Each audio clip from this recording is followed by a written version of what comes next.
압살롬의 반란 사건을 계속 봤죠. 압살롬의 반란은 주역인 압살롬의 죽음으로 인해 실패로 돌아갔습니다. 8절의 말씀의 하반절에 보면은 이스라엘은 이미 각기 장막으로 도망하였더라 이렇게 말씀을 합니다.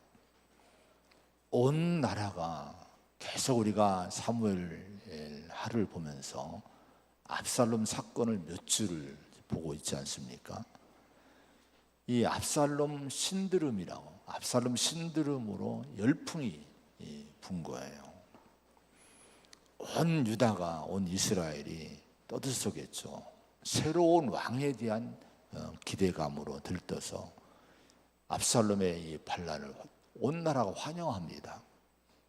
다윗을 버립니다.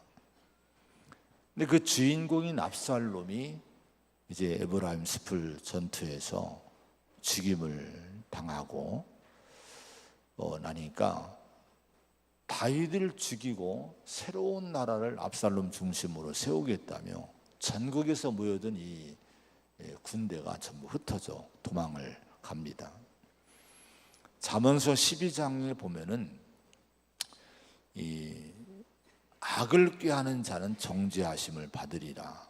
사람이 악으로서 굳게 서지 못하거니와 의인의 뿌리는 움직이지 아니하느니라.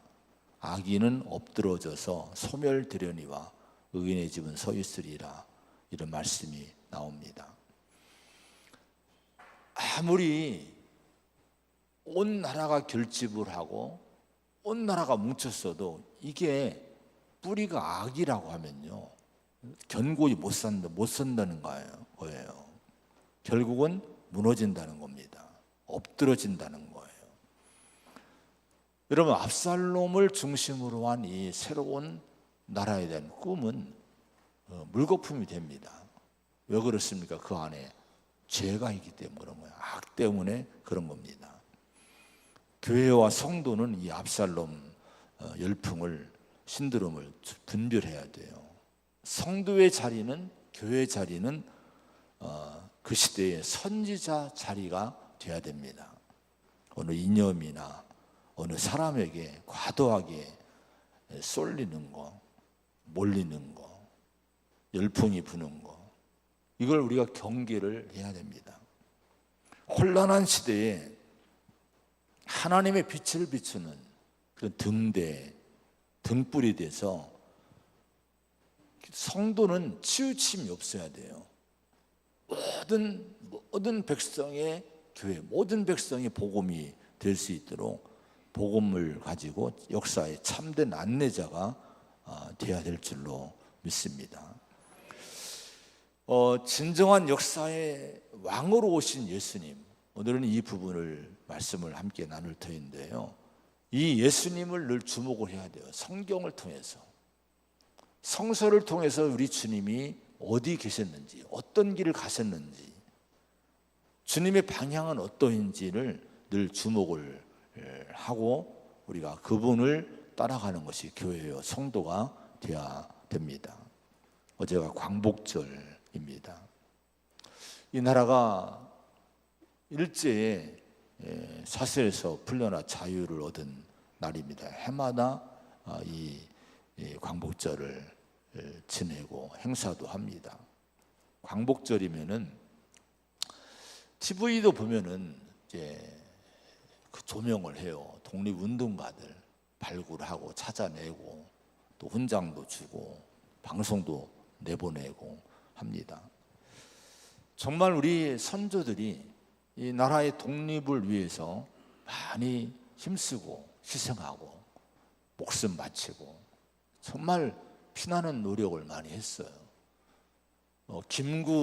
백범 김구 선생을 보면은 어떻게든지 이 남과 북이 하나가 되려고 애썼던 분이죠. 이분에 대한 책이 새로 나온 게 있어서 요즘 보고 있는데, 얼마나 그 임시정부나 이 해방을 위해서 노력했던 이런 선조들이 그 열악한 환경에서도 자기를 희생하면서 이 나라를 되찾기 위한 일념을 가지고 헌신했는지 많은 사람이 죽어요. 굶주리고, 백범 선생도 다 굶주리고 어디 밥을 얻으러 임정수반이면서도 밥 얻어먹으러 다니고 이러면서 이 도망 다니고 하면서 이제 이 나라를 위해서 헌신했던 그런 글들을 보면서 가슴이 찡할 때가 많이 있었습니다. 그런데 저는 광복절이면은 제가 여러 번 얘기를 많이 나누기도 했어요. 늘 한 번씩 생각을 하는 분의 말씀이 있어요. 그게 함석권 선생의 말씀인데요. 이분이 해방에 대해서 이런 해석을 했습니다. 해방은 하늘에서 온 것이다. 사람이 꾸미지 않고 그래서 누구도 공로를 주장할 수 없는 하늘의 선물이다. 이런 얘기를 해석을 했습니다. 분명한 것은 어제도 어느 역사 이 프로그램에서 그 얘기를 했어요. 많은 그 독립을 위한 그 노력을 하고 또 조직도 갖추고 있지만은 그걸로 해방이 된 것이 아니고 어느 날 갑자기 해방이 된 거예요. 어느 날 갑자기 이 함석원 선생의 얘기는 하늘에서 내려온 선물처럼 해방이 주어진 거예요. 우리의 힘으로 된 것이 아니고 우리 노력은 많이 했지만 우리의 힘으로 해방이 온 것이 아니라는 거예요. 그런데 분한 것은 이분 얘기가 분한 것은 이 해방을 도둑질해 가려는 자들이 너무 많다. 이것이 분하다고 이분이 얘기했습니다. 지금도 해방을 마치도 자신들이 무슨 공로가 있었던 것처럼 역사를 이리저리 찢고 또 붙이고 만들고 이런 걸 보게 됩니다. 이분은 그렇게 얘기했어요. 우리의 마음에서 나올 것은 감사밖에 없다. 감사밖에 없다. 감사의 마음이야말로 인생의 첫걸음이다.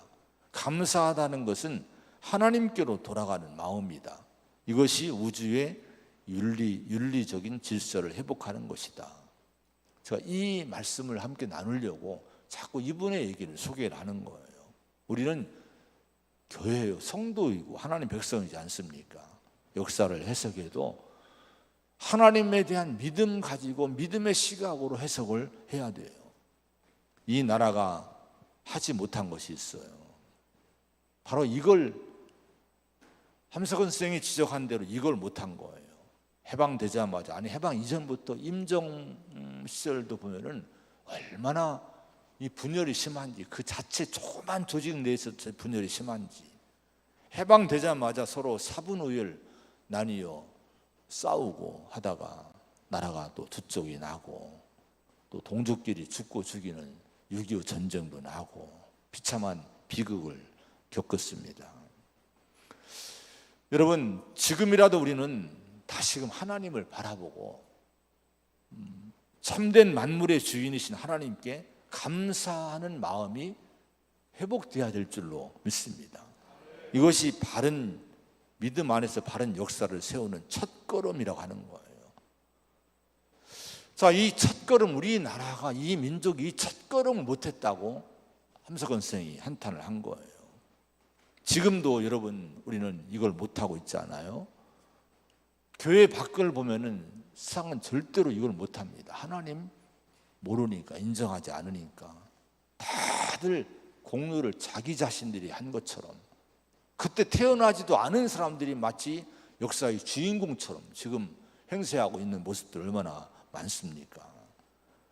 근데 그것이 아니에요. 우리가 정말 하나님, 이 자유를 선물로 주신 하나님께 이 나라는 먼저 감사해야 될 줄로 믿습니다.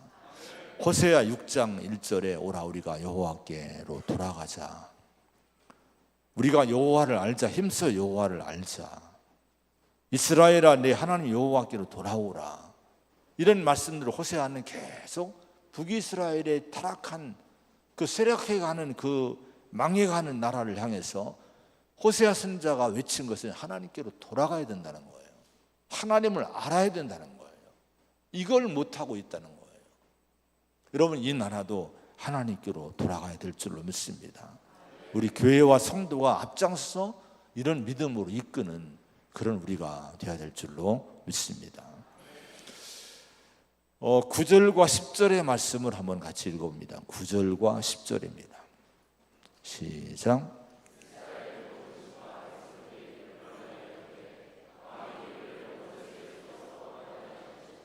또 우리를 블레셋 사람들의 손에서 구원하셨으나 이제 압살롬을 피하여 그 땅에서 나가셨고 우리가 기름을 부어 우리를 다스리게 한 압살롬은 싸움에서 죽었거늘 이제 너희가 어찌하여 왕을 도로 모셔올 일에 잠잠하고 있느냐 하니라.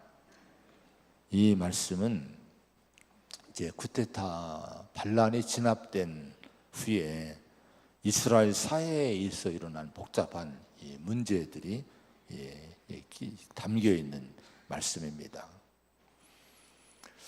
자, 9절에 보면요, 백성들이 변론합니다. 왕이 우리를 원수의 손에서 구원해 내셨고 또 우리를 블레셋 사람들의 손에서 구원하셨으나 이제 압살롬을 피하여 그 땅에서 나가셨고 이렇게 얘기합니다. 이게 여러분 무슨 얘기일까요? 압살롬 열풍으로 인해서 백성들이 다 들뜹니다. 다 들떠서 다윗 왕을 버려요. 그리고 압살롬을 왕으로 추대를 했습니다. 이런 백성, 이런 나라였어요. 근데 여러분, 자, 이 이스라엘 역사도 그때 그랬지만은 역사를 보면 많은 이 역사의 그 뒤를 돌아보면요, 사람들이 그 사회가 종종 여론이나 어떤 잘못된 여론, 어떤 잘못된 사상의 그 광기에 휘말려서 역사를 후퇴시킬 때가 너무 많아요. 그런 일이 너무 많죠. 일제 전쟁을 일으킨 일본도 보면은 전쟁의 광풍이 부른 거예요. 온 나라 일본이 지금 후회하는 거, 일본이 회개하는 거, 회개해야 될 거, 그런 거죠. 전쟁을 일으키고 이 군부가 전부 이 가스라이팅을 시킨 거예요. 전부 온 국민들이 전부 일본 사람들이 전쟁 아주 세계를 다 삼킬 것처럼 열광을 한 거예요. 그것 때문에 그들이 망하지 않습니까? 중국에도 그런 문화혁명 같은 거, 그런 일이 있었지 않습니까? 여러분, 이 나라도 그런 일이 얼마나 종종 많이 있는지, 진리가 참된 진실이 뭔지도 모르고 그냥 여론에 휩쓸려서 사람들이 모이고 운집하고 떠들고 하는데 끝나고 보면 아무것도 아닌 거예요. 뒤돌아보면 아무것도 아닌 거예요. 이스라엘이 그랬어요. 여러분, 잘생긴 외모로 인해서 인기가 아주 좋았던 이 압살롬 왕자지 않습니까? 그 당시 최고의 인기남이었던 이 압살롬 왕자의 입에서 뭐가 나와요? 정의가 나와요. 정의를 외칩니다. 우리 아버지 잘못됐다. 우리 아버지가 잘못됐어. 정의를 내가 세우겠다고 이 압살롬 왕자가 외칩니다. 백성들이 마음을 도둑질 당해요. 그래서 여러분, 이스라엘 백성들이 온 나라가 압살롬 반역에 다 여러분 휘말리게 됩니다. 그래서 이 당사인 압살롬이 죽자 정신이 돌아와요. 이성을 찾아요. 그래서 하는 얘기가 지금 9절의 말씀인 거예요. 돌아보니까 다윗이야말로 다윗 왕이야말로 우리를 원수의 손에서 구원해 준 왕이지 않느냐. 블레셋 사람들의 손에서 그분이 구원하지 않았느냐. 그런데 우리가 무슨 일을 했지? 그분을 지금 압살롬 죽이시고 그분을 우리가 쫓아내고 말았구나. 지금 후회하고 있는 거예요. 다시 깨닫고 있는 거예요. 참된 이스라엘의 진정 왕이 누구인지 이들이 다시 정신을 차리게 된 겁니다. 9절에 이스라엘 모든 지파 백성들이 변론하여, 이것은 이 원어에 보면 다툰다, 정죄하다는 의미가 있어요. 지금 이제 이 공백기, 압살롬이 죽고 다윗이 왕위에 복귀하기 이전에 그 공백기에 서로 이 사회가 어떤 사회가 됐으면 서로 정죄하는 거예요. 너 때문이야, 널 때문이야, 널 때문에 이랬어. 서로 정죄하고 다투는 혼란이 지금 일어나게 된 거예요. 여러분, 10절에 보면요, 그렇게 얘기를 합니다. 우리가 기름을 부어 우리를 다스리게 한 압살롬은 싸움에서 죽었거늘 이제 너희가 어찌하여 왕을 도로 모셔올 일에 잠잠하고 있느냐. 자, 압살롬이 죽고 반란이 진압된 후에 가장 큰 논란이 이거였어요. 다윗 왕을 다시 모셔오는 거, 오는 문제. 자, 여러분, 압살롬을 죽고 반란군이 진압됐다고 하면은 다시 모든 것이 정상으로 돌아오는 것이 합당한 일이지 않습니까? 다윗이 왕으로 그냥 올라오면 되지 않겠습니까? 근데 그게 그렇게 쉬운 상황이 아니에요. 복잡한 문제였던 거예요. 왜냐하면 압살롬을요, 온 나라가 정식으로 왕으로 기름 부어 세웠던 거예요. 다윗은 폐위시켰던 거예요. 자기들이 폐위시킨 다윗을 왕으로 다시 복귀시키는 것은 절차가 필요했어요. 전 국민의 여론의 지지가 필요했는데요. 근데 지금 이제 중요한 것은 여론이 돌아온 거예요. 다윗을 모시자. 다윗이 진짜 왕이다. 지지를 지금 다 하고 있는데 문제는 지도자들이 여기에 호응하지 않는 거예요. 특히 다윗과 함께 같은 지파인, 같은 혈통인 유다 지파가 머뭇거리고 유다의 장로들이 머뭇거리고 여기에 호응을 하지 않는 거예요.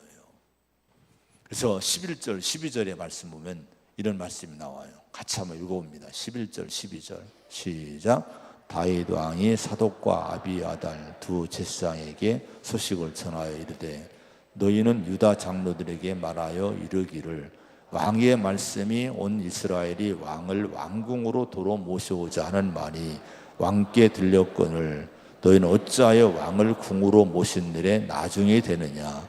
너희는 내 형제요 내 골육이거늘 너희는 어찌하여 왕을 도로 모셔오는 일에 나중에 되려 하셨다 하고. 여러분, 그 얘기입니다. 다윗이 하는 얘기예요. 지금 다 여론이 조성되어 있는데 유다 장로들에게 제사장들을 보낸 거예요. 그래서 왜 지금 너희들은 이렇게 머뭇거리고 있느냐. 지금 이제 추궁을 하고 있어요. 왜 왕을 모신 일에 나중되려고 하느냐. 근데 왜 그랬을까요? 왜 유다 지파나 지도자들이 다윗을 다시 왕으로 모시는 일에 그렇게 지연시키고 머뭇거리고 결정을 못하고 있을까요? 여러분, 이유가 분명하죠. 압살롬이 반란을 일으켰을 때에 유다 지파가 다윗을 버린 거예요. 그리고 그 아들 압살롬을 세운 거예요. 지지를 한 거예요. 유다 장로들이 다 지지한 거예요. 그랬으니 여러분, 압살롬이 죽고 다윗이 다시 왕이 됐으니 만약에 왕으로 궁궐로 돌아오고 권력을 잡으면 지금 유다 지파는 문제가 생기는 거예요. 특히 지도자들은 보복당할 수 있고요, 불이익을 당할 수 있는 문제가 생긴 거예요. 그래서 이들이 지연하고 지체하고 머뭇거리 있었던 거예요. 다윗을 다시 왕으로 모셔야 돼? 우리 이거 큰일 나는 거 아니야?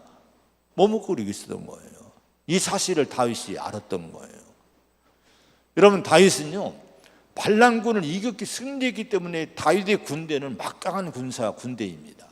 얼마든지 그 승리의 기세를 몰고 여러분 유다를 자기 지파를 굴복시키고 왕궁을 들어갈 수 있어요. 그런데 다윗은 그렇게 힘으로 하지 않습니다. 사독과 아비아달이란 두 제사장을 통해서 얘기를 합니다. 설득을 하는 거예요. 자, 제사장들을 보낸 이유가 뭡니까? 그건 유다 지파와 집안의 지도자들 다 내가 용납한다, 용서한다, 걱정하지 말라, 이런 메시지를 보내게 된 거예요. 그리고 결정적인 특별한 조치를 하나 취하게 됩니다. 그게 뭔가 하니 13절에 보면요, 아마사에게 이런 얘기를 전해요. 아마사는 여러분 누군가 하니 다윗의 조카뻘 같은 집안 사람인데 장군입니다. 유명한 장군이에요. 이 사람이 누구 편 들었는 거니? 압살롬의 반란군의 총사령관이 돼서 다윗을 죽이려고 했던 사람이에요. 그런데 이 아마사에게 네가 요압을 대신해서 네가 이제 지휘관이 될 거다. 여러분, 이 놀라운 일이지 않습니까? 처형을 해야 마땅한 이 아마사 적군 이 반란군의 총지휘관을요, 이 다윗이 나라의 군대 장관 총사령관으로 삼겠다는, 군권을 맡기겠다고 이 약속을 하는 거예요. 여러분, 이 놀라운 조치를 취한 이유는요, 유다 지파를 회유하기 위해서 그런 거예요. 그래서 이런 조치를 취함으로 말미암아 이제 유다 지파가 전부 돌아오게 됩니다. 다윗 편으로 다 돌아오게 돼요. 그리고 어떤 일이 일어났는가 하니 14절 15절 말씀을 한번 같이 봅니다. 14절 15절 시작. 모든 유다 사람들의 마음을 하나같이 기울게 하매 그들이 왕께 전가를 보내어 이르되 당신께서는 모든 부하들과 더불어 돌아오소서 한지라. 왕이 돌아와 요단에 이르매 유다 족속이 왕을 맞아 요단을 건너가게 하려고 길갈로 오니라. 할렐루야. 유다 지파가 드디어 한 마음이 돼서 다윗에게 그들이 전가를 보내요. 왕이 돌아오소서. 유다 지파와 장로들이 전가를 보낸 거예요. 돌아오시라고, 오시라고 이제 전가를 보내게 된 거예요. 그래서 여러분, 이제 다윗이 예루살렘으로 복귀하기 위해서 요단강가에 도착하니까 유다 족속들이 전부 길갈로 모입니다. 다윗을 환영하기 위해서. 자, 이 상황을 보세요. 반란에 의해서 쫓겨났던 왕, 비록 승리했지만, 반란군은 진압했지만은 승리한 다윗을 다시 모시는 이 일을 결정하지 못하고 지체하고 머뭇거린 것 때문에 왕자에 오르지 못한 왕이 다윗이었지 않습니까? 그 왕이 이제 나라에 온 나라 환영받으면서 정식으로 이스라엘 왕으로 복귀하는 그런 왕자에 오르는 장면이 이제 벌어지고 있는 거예요. 왜 이 얘기를 길게 얘기를 합니까? 오늘 우리가 무슨 상관이 있어요? 여러분, 오늘 우리 인생의 보좌를 한번 보자는 거예요. 우리 인생의 왕자를 한번 바라보자고 하는 거예요. 여러분의 인생의 왕자에 지금 누가 앉아 있습니까? 내 인생의 왕자에 누가 지금 앉아 있습니까? 누가 자정하고 계십니까? 여러분, 예수님이십니까? 아니면 내가 그 왕자에 앉아 있는 건 아닙니까? 우리 주님은 분명히 얘기해서 내가 왕이라, 진리의 왕이라고 말씀했어요. 우리 주님이 통치하시는 나라는 민족, 혈통, 정치, 사상을 초월합니다. 영원한 나라의 왕이십니다. 죄와 사망에서 구원받은 모든 성도가 주님의 통치받으며 이루어지는 나라, 영원한 나라. 성도는 그 나라 백성으로 이 땅에 살아가고 있는 거. 우리는 모두 하늘나라의 시민들입니다. 하나님 나라 백성들인 거예요. 여러분, 우리를 통해서 하나님 나라가 우리의 곳곳의 가정이나 직장이나 사회 곳곳에 하나님 나라 영향을 우리가 끼쳐야 될 줄로 믿습니다. 그런데 요한복음 1장에 보면요, 우리 예수님의 참빛이라고 얘기해요. 참빛. 참빛이신 그분이 이제 자기 땅에 왔는데 자기 백성이 영접하지 아니하였으나, 이런 말씀이 나와요. 세상의 빛으로, 생명의 빛으로 우리 주님이 왕으로서 이 땅에 오셨는데 그분을 자기 땅에 왔는데 불구하고 백성들이 영접하지 않았다는 거예요. 오늘 우리의 상태가 어떻습니까? 우리 주님을 영접하지 않은 세상이 그래서 혼란한 거예요. 그래서 어두운 거예요. 빛이, 이 예수님의 빛, 왕이신 창조주의 빛이 비치지 못하니까, 그분의 통치를 받지 않으니까 여러분 혼란하고 어두운 거예요. 오늘 우리 자신의 여러분 인생은 어떻습니까? 우리가 여러분 하나님의 통치, 예수님의 통치, 참빛이신 영원한 빛이 되시는, 생명 되시는 예수님의 통치를 내가 받지 않으면요, 내 안이 어두워요. 우리 삶이 어둡고 혼란합니다. 반드시 그렇게 되는 거예요. 우리는 우리 예수 그리스도를 우리 안에 보좌에 모시고 그분의 늘 명령과 지시와 통치받으며 사는 성도가 되야만이 우리 인생이 밝을 줄로 믿습니다. 시편 2편 2절에 나의 왕, 나의 하나님이여, 내가 부르짖는 소리를 들으소서. 내가 주께 기도하나이다. 다윗은 늘 왕이면서도 자기가 그 왕자의 주님을, 하나님을 앉히는 거예요. 하나님께 왕, 나의 하나님 늘 고백하는 거예요. 하나님의 통치를 받았던 이 다윗, 오늘 우리는 하나님의 통치를 받는 백성들입니까? 주한 가나 대사에 대한 인터뷰가 신문에 나왔어요. 근데 가나 대사가요, 한국인입니다. 최고조라는 분인데요, 가나의 주한 한국의 대사로 가나에서 이제 대사로 파견된 거예요. 임명이 된 거예요. 근데 주한 가나 대사, 서울에 있는 이 대사관에는요, 매일 아침 9시면은 영락없이 찬양이 울려 퍼지는데, 어떤 찬양이냐? 주님만이 왕이십니다. 아까 예배 전에 불렀죠. 주님만이 왕이십니다. 주님만이 왕이십니다. 주님만이 왕이십니다. 내 삶에, 이곳에, 온 땅에. 이 찬양을 우리가 함께 쫙 불렀어요. 여러분, 이 주님만이 왕이십니다, 이 찬양을요, 이 최고조 대사는 한국인인데 하루도 빠지지 않고 이 찬양을 매일 부르고 기도하고 하루 일과를 시작한다는 거예요. 여러분, 이분은 이렇게 얘기했어요. 뭘 요청하는 기도가 아닌, 매일 우리가 일어나 오늘도 뭐 주세요, 뭐 주세요, 뭐 주세요 이렇게 흔히 많이 기도하잖아요. 그런 기도가 아니라 하나님이 왕이시라는 신앙 고백으로 하루를 시작하기 위해서 이 찬양을 부른다는 거예요. 우리의 믿음의 고백이 이 고백이 되어야 될 줄로 믿습니다. 이분은 가나에서 성공한, 경제적으로 성공한 사람이에요. 그 가나 정부에서 이 사람을 한국이 대사로 파견한 거예요. 믿음이 좋은 선교사, 아버지가 선교사로 35년 전에 가나에 갔는데 이 선교사 아들입니다. 이분이 하나님의 은혜로 여러분 그 나라에 성공했고 한국의 대사로 파견이 된 거예요. 이분은 날마다 하나님은 왕이십니다. 예수님이 나의 왕이십니다. 늘 이 찬양을 부르며 하루하루 시작할 때 여러분 생각해 보세요. 그 인생, 그 삶이 어떨까요? 한번 여러분도 한번 불러보세요. 한번 집에서 이 찬양이 어려울 수가 있어요. 그러면 요즘 너무 좋잖아요. 유튜브 이런 거 틀어놓고 쫙 들으면서 먼저 한번 이 찬양을 들어보고 신앙 고백을 해보세요. 정말 하루가 달라질 줄로 믿습니다. 우리의 마음, 우리의 신앙, 우리의 삶에 여러분 왕이신 예수님에 대한 고백이 항상 넘쳐야 될 줄로 믿습니다. 16절, 17절의 말씀 한번 봅니다. 16, 17절의 말씀 시작. 바울임에 있는 베냐민 사람 게라의 아들 시므이가 급히 유다 사람과 함께 다윗 왕을 맞으러 내려올 때에 베냐민 사람 1000명이 그와 함께하고 사울 집안의 종 시바도 그의 아들 15과 종 20명과 더불어 그와 함께하여 요단강을 밟고 건너 왕 앞으로 나아오니라. 시므이가 왕으로 복귀하는, 예루살렘 복귀하는 다윗을 맞이하기 위해서 요단강을 건너 다급하게 옵니다. 시므이가 누구예요?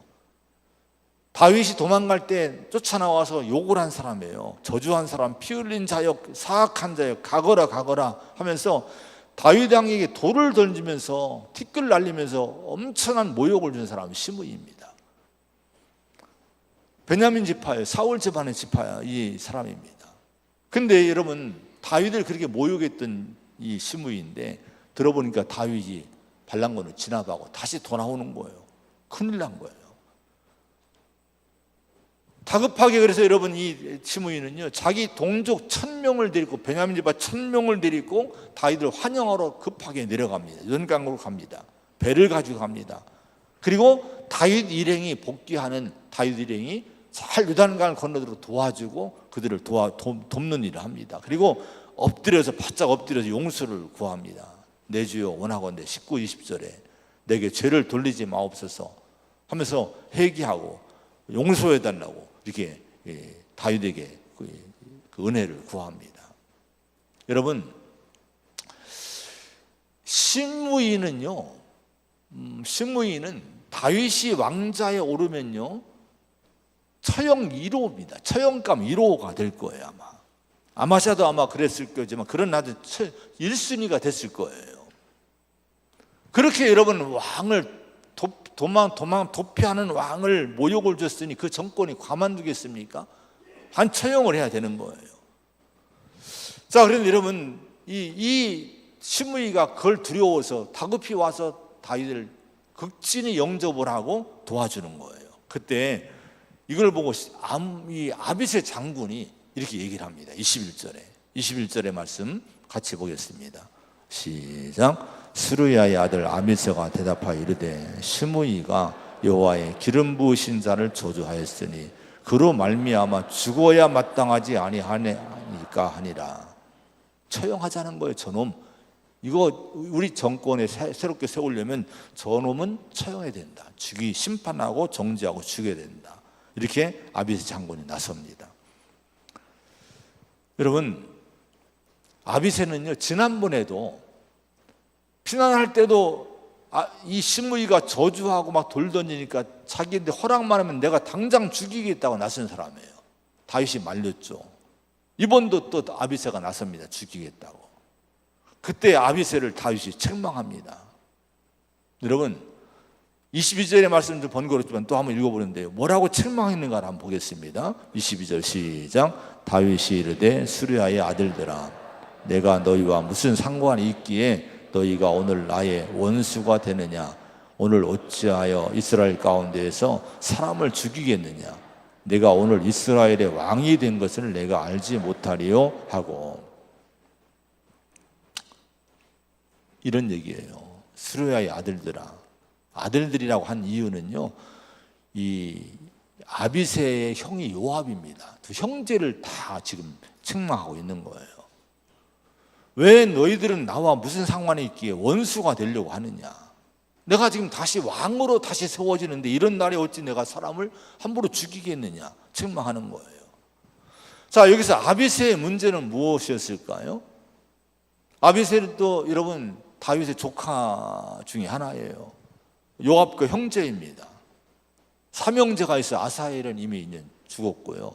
막내는 두 형제가 아주 가장 열정적으로 다윗을 끝까지 도운 사람입니다. 끝까지 싸워준 사람이에요. 다윗의 휘하에서 이처럼 열심 있는 열정 있는 사람들이 누구도 따라할 수 없는 최고의 열정 있는 용사들이 이 아비새와 요압 장군 형제였습니다. 근데 문제가 있어요. 문제는 뭔가 하니 번번이 이들이 다윗의 마음을 알지 못하는 거예요.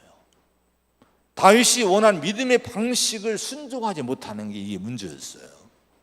그의 형 요압도요, 요압 장군도 다윗이 싸우러 나갈 때 신이 당부했잖아요. 소년 압살롬을 좀 너그럽게 대우해달라, 용서해주라, 죽이지 말라 당부했는데 어떻게 했습니까? 요압은 그거 듣지 않아요. 압살롬을 그냥 창으로 찔러 죽입니다. 가차없이 살해합니다. 자, 그런데 지금 아비새도요, 용서와 사랑으로 나라의 혼란을 다스리고 화합된 새로운 나라를 지금 세우려는 다윗의 마음을 깨닫지 못해요. 이걸 읽지 못해요. 계속 이게 뭐라고 주장합니까? 계속 심판하고 처형하는 방식으로 나라를 세우려고 하는 거예요. 죽여야 된다는 거예요. 저런 인간은요. 여러분, 그래서 뭐라고 합니까? 너희가 오늘 나의 원수가 되느냐? 이렇게 책망합니다. 다윗이요. 원수라는 단어는요, 히브리어로 사탄과 적대자의 뜻입니다. 사탄, 적대자. 여러분, 시므이를 용서하려는 다윗의 마음에 반해서 시므이를 심판하고 죽이려는 이 아비새에게 뭐라고 책망합니까? 너 사탄이 되려고 하느냐? 너 적대자가 되려고 하느냐? 그러지 말라고 경고를 한 거예요. 마태복음 16장에 그런 얘기가, 똑같은 얘기가 있어요. 예수님이 십자가 지고 죽으실 걸 얘기하니까 베드로가 말립니다. 주님, 그리하지 마세요. 결코 이런 일이 있으면 안 됩니다라고 예수님을 말리는 거예요. 그때 예수님이 베드로에게 사탄아, 내 뒤로 물러가라. 너는 나를 넘어지게 하는 자로다. 네가 하나님의 일을 생각하지 아니하고 도리어 사람의 일을 생각하는도다. 책망을 예수님 무섭게 합니다. 여러분, 예수님의 길이 뭡니까? 십자가의 길인 거예요. 십자가의 길이 뭡니까? 십자가의 길은요, 사랑으로 용서하고 죄인들을 구원하는 길입니다. 근데 여러분, 베드로는 안 된다는, 그 방법은 안 된다는 거예요. 그 길을 가시면 안 된다는 거예요. 강하게 예수님을 말립니다. 그런 베드로를 무섭게 책망해요. 사탄아, 내 뒤로 물러가라. 너는 나를 넘어지게 하는 자다. 여러분, 베드로가요, 조금 전까지만 해도 너 반석이야, 너 천국 열쇠를 맡길게, 이렇게 극찬을 받은 사람인데요, 금방 여러분 사탄아 이렇게 책망을 받게 되는 거예요. 왜 그렇습니까? 여러분, 한 주님의 마음을 읽지 못한 거예요. 십자가의 마음을 읽지 못한 거예요. 그 나를 넘어지게 한다고 주님의 책망을 받은 거예요. 여기서 주시는 교훈이 뭡니까? 우리가 만일에 어떤 일을 할지라도 십자가의 길로 가지 않은, 교회가 십자가의 길로 가지 않고, 우리가 우리의 삶의 십자가의 길로 가지 않고, 내가 직분을 감당하고 어떤 사명 감당하고 할 때 십자가의 길로 가지 않는다면, 십자가의 길이 뭡니까? 용서의 길, 사랑의 길입니다. 그리고 남을 죽이는 것이 아니라 내가 죽는 거예요. 그를 살리기 위해서. 이 길로 가지 않으면요, 결국 예수님을 넘어지게 하는 게 뭡니까? 교회를 넘어지게 하는 거라는 거예요. 교회를 쓰러뜨리는 거라고 하는 거예요. 여러분, 교회를 넘어지게 하지 않기를 바랍니다. 십자가의 길을 가야 교회가 세워지게 되는 거예요.